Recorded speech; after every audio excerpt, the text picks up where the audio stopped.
Hi, I'm Daniela Cusack. I'm an assistant professor at Colorado State University in the Department of Ecosystem Science and Sustainability.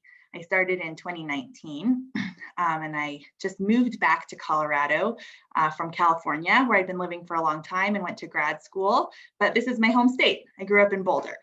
I also grew up part of the time in Chile. My mom's from Chile and I'm a Chilean citizen. So I grew up back and forth a bit between Boulder and Santiago, Chile, which are both super arid, dry places, as you know, living here in Colorado. Um, and so sometimes people ask me, how did I become a tropical ecologist? Because really almost all of my research and my main passion in ecology is for tropical rainforests. And I think it's probably because I did grow up in such arid places. The first time I went to the tropics, I went to Costa Rica when I was 15. I went on a sort of summer service program to help build a school. And I remember that I could almost not even believe it was a real place when I first walked into the rainforest. It was so green and so much light and so many colors and so much life. It was just such a different place than I'd ever been. And I think I sort of fell in love at first sight and I never have looked back. And in fact, along the course of my career, I've had a few professors and mentors say, you know, working in the tropics is really hard. It's much harder. You won't get as much done. You won't get as many publications. You won't get as much funding because most of the funding goes to temperate systems. And like, unless you really, really have to work in the tropics, you shouldn't. And every time I heard something like that, I thought, oh yeah, I have to work in the tropics. So that's sort of how I became a tropicophile. Of course, over the course of my career, I've gotten really interested in research questions that span across other ecosystems and ecosystem processes. But sort of my main true love is still tropical rainforests. So that's sort of initially how I first came into this field, was falling in love with this place and an ecosystem, which I think is common for ecosystem ecologists. So I want to give a little bit about my background and sort of how I found the particular field of ecosystem ecology and what some of the questions are that I like. So I thought I would make some slides instead of just showing you my face the whole time. We could look at some pretty pictures. So let me share some slides I put together here. Okay. So ecosystem ecologist, that's me. When people ask, what are you? I'm pretty strongly identified as an ecosystem ecologist. And this is a picture from one of my field sites in Puerto Rico, looking down from El Yunque National Forest, which is US Forest Service land. It's actually one of the oldest, if not the oldest, US forest under the Forest Service. This is looking down from some of my field sites north towards the Caribbean, and you can see down there on the coast are some sort of urban settings. And this sort of encompasses a lot of the research questions that I'm interested in are right here in this picture. So I thought I'd start back sort of the beginning of my endeavors in science. I had to dig back through some old photos to find these. These are from 2002. This was the summer that I was doing the main bulk of my master's field research. I did my master's at the Yale School of Forestry and Environmental Studies, and I really thought I wanted to be a tropical forester and look at strategies for reforesting the tropics with plantations that would make sense for hosting biodiversity and also provide income to local farmers who could be maybe convinced to convert some sort of degraded pasture land into native species plantations. So from Yale, I started working with Florencia Montanini, who had been working in Costa Rica for a long time. I got to go back to Costa Rica, my first sort of ecosystem love. And I worked with a bunch of farmers who were part of a program there, reforesting degraded pastures. And my work was centered at La Selva Biological Station, where there were also some experimental plantations, but I really wanted to work with local farmers who had actual plantations. So the main question I was interested in was how plantations could be used to restore plant biodiversity. And I thought that I would become a sort of plant community ecologist. I really loved plants. I loved the diversity of tropical plants. And so I would go off into the forest. This is an old picture of me there in my sort of Indiana Jane getup, going across this little gondola from La Selva to an annex. On the other side of that river, there was a crocodile that lived. on the beach. So I remember I had to have my machete ready, and I'd like bang my machete on the trees as soon as I got there, and I'd hear the crocodile splash back into the water. And then I knew it was safe to go on my little hike out to the plantations. So there I was cataloging and identifying all of the understory seedlings that I could find as an indicator of forest regeneration. Here's one of them, Cichotria panamensis, also one of my favorite species. I love the venation that they have. And so what I found was that some plantations were a lot better than other plantations at promoting understory regeneration. And some of that seemed to have to do with the light, like how closely spaced the trees were, regardless of what the tree species were. But there seemed to be a lot I couldn't really get at from my above ground measurements of light. I measured leaf litter, tree spacing, and a few other things. And I started to get rather frustrated that I couldn't easily measure what was going on below ground. And so it was really through this master's project that I became convinced that all of these sort of unseen and invisible dark below ground processes were driving at least some portion of woody species regeneration, because I just couldn't measure anything above ground that was explaining the variation. So this is where I became sort of infatuated with soils and biogeochemistry as this really important driving factor in ecosystems and ecosystem ecology. And this is when I shifted sort of my interest from plant community ecology to ecosystem ecology. And I started asking around, looking for somebody I could work with in the tropics on ecosystem ecology. I was really interested in working with a woman advisor, although I spoke to many great male advisors as well. And I ended up going to UC Berkeley and working with Wendy Silver, who had done her bulk of her work in Puerto Rico. So before I go on sort of to my dissertation and afterwards, I did just want to touch in on this field of ecosystem ecology, which is a very sort of special and in some ways broad niche within ecology. So people often ask me, what is ecosystem ecology? Like that sounds like some kind of activist thing. People always ask me if I'm an activist. And I was actually once an activist. I worked as a grassroots organizer before I went back to grad school for a rainforest organization. But ecosystem ecology is basically looking at the interactions between organisms and the abiotic environment. So sort of beyond species and community ecology, and including all of those interactions. And it also really integrates across systems from organisms to soils, atmosphere, and nutrient cycles. So it's super closely related to biogeochemistry. And actually in one of my interview questions to get this job at CSU, Joe von Fischer asked me, what is the difference between biogeochemistry and ecosystem ecology anyway? And that was sort of a surprise question. But you know, on my shelf, I have a textbook that's biogeochemistry and I have a textbook that's ecosystem ecology. And so there is some difference in the fields. And the answer I came up with is that ecosystem ecology is much more focused on organismal biology and the sort of ecological drivers of movements of energy and material through systems, whereas biogeochemistry is much more focused on sort of the compound or atomic scale of transformations of nutrients and organic compounds. So that was my answer to that. Okay, other things in ecosystem ecology that really drew me to this field are sort of integration across scales, from all the way from sort of microbial and biogeochemical mechanistic processes up to forest stands and watershed and regional scale patterns and trends. And so that brings me to the last sort of big thing in ecosystem ecology, which is focus on global change and how global change is altering ecosystem processes. So one of the things I really, really love about this field is that we get to study how things work on a small scale, like how decomposers interact with plant tissue chemistry to drive soil carbon storage, for example. So I get to look at things on this very small scale that I can feel like I can relate to personally, but then use that to predict large scale patterns that are relevant to global climate change and big problems like nitrogen deposition. So that cross scale component is really important to me. And so I made a slide about it, sort of thinking about it. And I'm sure to all of you, it's sort of intuitive probably how we go across scales, but I really think it's still an amazing thing that we're able to do to study sort of microsite interactions, like here these decomposer fungi on this log in a Puerto Rican rainforest, really having this small scale but direct influence on carbon cycling and carbon storage. And then scaling up what we find in studies that look at these kinds of things to how carbon cycling works at a forest stand or in a whole watershed.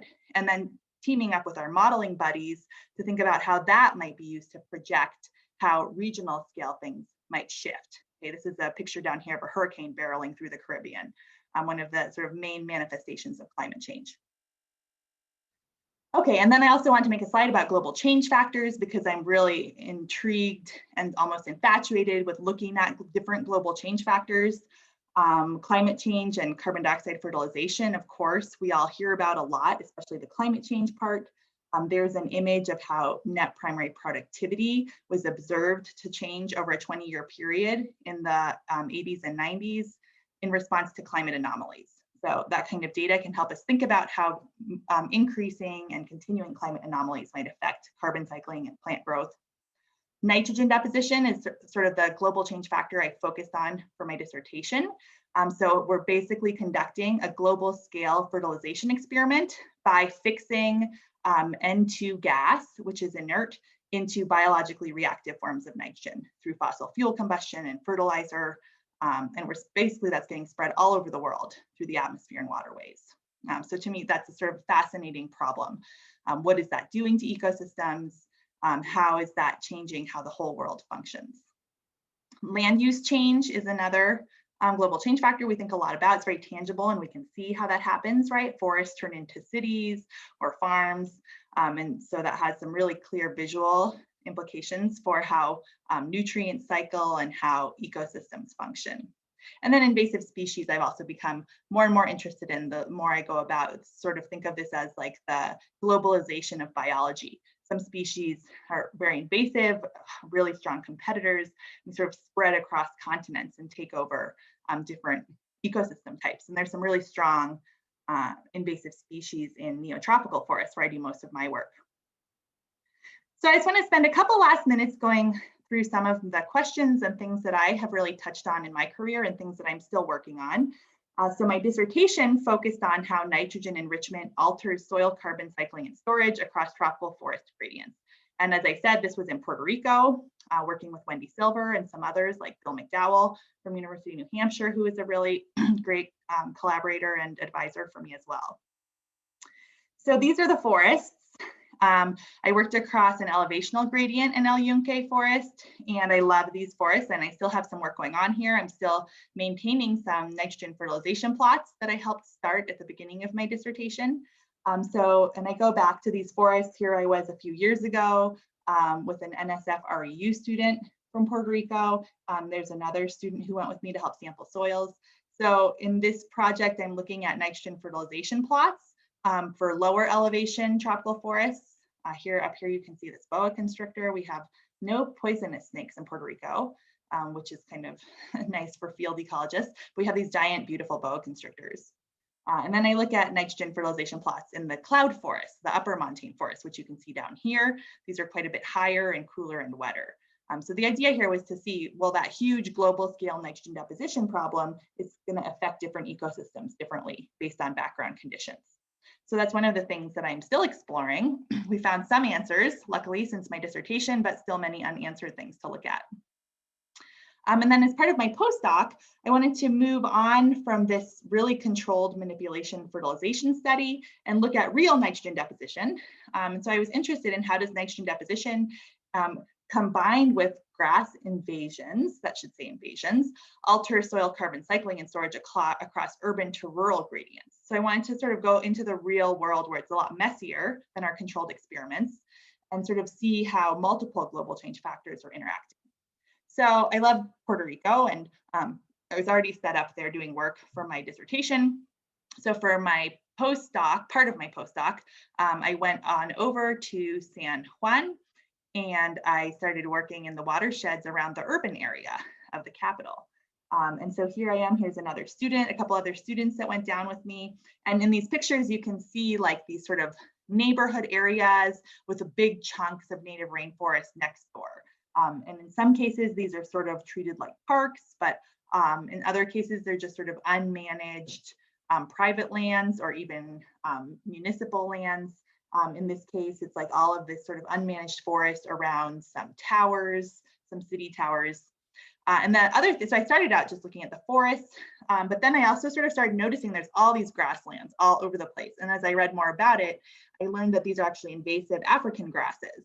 And so I started setting up these gradients of grasses and native forests along the nitrogen deposition gradient outside of San Juan. So this is work I'm also still working on. There's lots of challenges and problems in working in urban areas. Of course, you can't leave anything out there. Everything disappears. Things get stolen. It's much harder to have sort of secure long-term plots than in the remote sort of Forest Service lands. So my most recent project, I had been working in Puerto Rico for a long time. And a few years ago, I thought like, oh, it'd be great to go look at some other tropical rainforests and see if things are the same and different, just very curious. And I became more and more interested in drying effects on tropical forests. So decreased precipitation is predicted to be one of the sort of main components of climate change in tropical rainforests. So I wrote a grant proposal to see if anyone would fund me to do this and look at how drying changes root growth and activity and the transfer of root tissue into soil carbon stocks. So you can see I have this strong theme of carbon cycling and carbon storage across my work. So for this work, I thought, well, I should find really a clear rainfall gradient. So where I had been working in Puerto Rico as an elevational gradient. So of course there we had temperature and rainfall changes together.